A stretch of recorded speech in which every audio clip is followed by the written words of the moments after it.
নমস্কার, দেখছেন বলো কি জানতে চাও। আমি সায়ন আপনাদের সঙ্গে। পশ্চিমবঙ্গে এই মুহূর্তে কটা বন্দর আছে বা কোন কোন বন্দরের পরিকল্পনা রয়েছে তা নিয়ে কথা বলবো আজকে কথা বলবো দুটো বন্দর যা পশ্চিমবঙ্গে তৈরি হওয়ার পরিকল্পনা রয়েছে, কিন্তু হচ্ছে চরম সংঘাত, যার জেরে থমকে যাচ্ছে কাজ। অর্থনৈতিক সামঞ্জস্য তৈরি করার পরিকল্পনা আছে, কিন্তু কোথাও না কোথাও সদিচ্ছার অভাব দেখা যাচ্ছে। অর্থনীতির চাকা ঘোরাতে কাল ঘাম ছুটে যাচ্ছে এমন দুটো বন্দর যা পশ্চিমবঙ্গকে নাকানি চোবানি খাওয়াচ্ছে। আমার আপনার সবার প্রশ্ন তৈরি হচ্ছে, কিন্তু উত্তর দেওয়ার কেউ নেই। হ্যাঁ, তবে প্রতিদিন নানান রকম খবর পাওয়া যাচ্ছে বটে। এই যেমন সম্প্রতি খবর পাওয়া গেছে তাজপুর বন্দর তৈরি করার জন্য আদানি গোষ্ঠীর সঙ্গে রাজ্য সরকারের যে চুক্তি হয়েছিল তা পুরোপুরি বাতিল হয়ে গেছে। আবারও তাজপুর বন্দর তৈরি করার জন্য ডাকা হবে টেন্ডার। এবার একটা প্রশ্ন মনে বারংবার ঘুরপাক খাচ্ছে যে এই তাজপুর বন্দরকে নিয়ে এত সমস্যা কিসের? মানুষের তাজপুর বন্দরের চাহিদা কেন? মূলত এখানে একটা উত্তর খুবই সহজ, সেটা হলো গঙ্গার নাব্যতা কমছে, ড্রেজিং এর দরকার পড়ছে, যাতে প্রচুর খরচ বাড়ছে। আর তার জন্যই একসময় কলকাতা পোর্টের বিকল্প হিসেবে তৈরি করা হয় হলদিয়া বন্দর। বড় বড় কার্গো শিপ পৌঁছতে পারে না কলকাতা পোর্টে, অর্থাৎ শ্যামাপ্রসাদ মুখার্জি পোর্টে। তার জন্য হলদিয়া বন্দরটি তৈরি করা হয়েছিল। যদিও এখন খবর আসছে যে হলদিয়া বন্দরেও কিন্তু লোড বাড়ছে। ফলত এখন সবথেকে যুক্তিযুক্ত কাজ হলো একটা ডিপ সি পোর্ট তৈরি করার।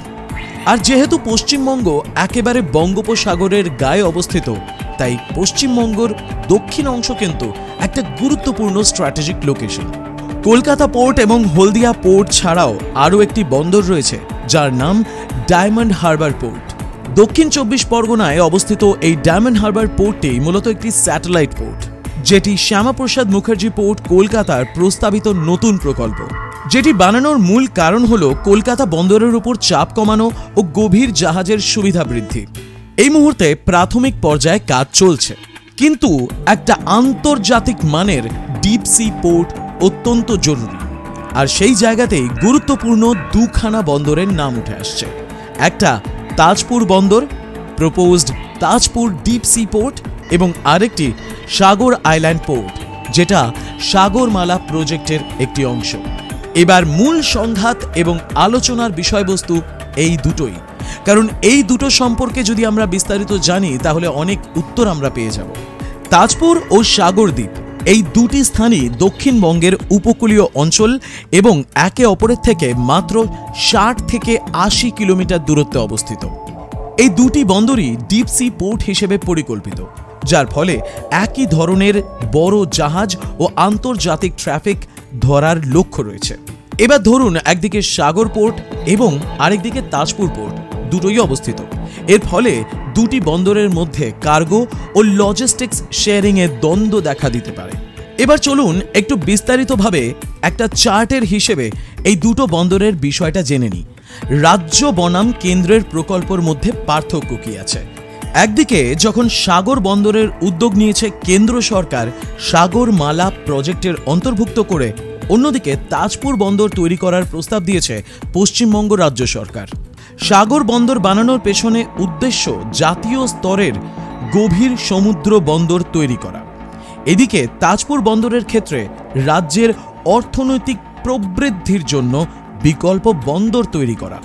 এবার আসছে সমন্বয় বা সহযোগিতার ব্যাপার। কেন্দ্র চেয়েছে রাজ্য সরকারের সহযোগিতা সাগর বন্দর তৈরি করার জন্য, আবার অন্যদিকে তাজপুর বন্দর তৈরি করার জন্য রাজ্য চেয়েছে কেন্দ্রীয় অর্থ ও বেসরকারি বিনিয়োগ। কথিত আছে যে সাগর বন্দরের কাজ তৃণমূল এবং বিজেপির সংঘাত এই প্রকল্পকে পিছিয়ে দিয়েছে। আবার অন্যদিকে তাজপুর বন্দরের ক্ষেত্রে কেন্দ্রীয় সহায়তা না পাওয়ায় সমস্যার সম্মুখীন হচ্ছে এই বন্দরের প্রকল্প। রাজ্য সরকার চাইছে তাজপুরকে উন্নত করে তাদের নিজস্ব বন্দর হাব তৈরি করতে, আর কেন্দ্র চায় সাগরদ্বীপকে জাতীয় স্তরের গভীর সমুদ্র বন্দর বানাতে।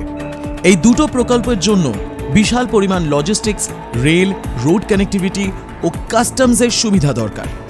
দুই জায়গায় একই রকম পরিকাঠামো বানানো অর্থনৈতিকভাবে একেবারেই লাভজনক নয়।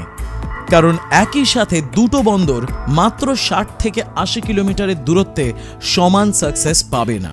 এবার যদি বিজ্ঞানসম্মত ভিত্তির কথা বলা হয়, তাহলে রাজ্য সরকারের দৃষ্টিভঙ্গি, রাজ্য মনে করে তাজপুরে মাটি শক্ত, নদীর মুখে নয়, তাই সেখানে গভীর সমুদ্র বন্দর সহজ ও সস্তা হবে। আবার একই সাথে তাজপুর থেকে হলদিয়া ও কলকাতার সাথে সংযোগ সহজ।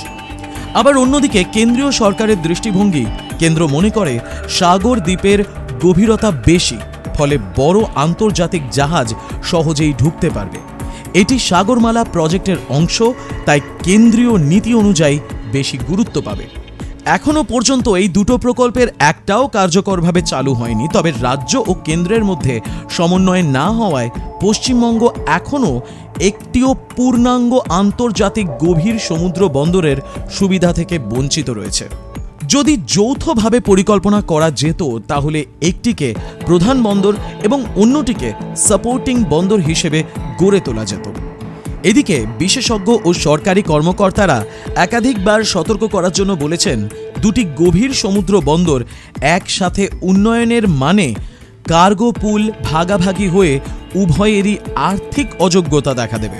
কলকাতা পোর্ট ট্রাস্টের চেয়ারম্যান এম.টি. কৃষ্ণা বাবু বলেছিলেন, if the Tajpur port comes up as a standalone port project, then Sagar port becomes totally unviable.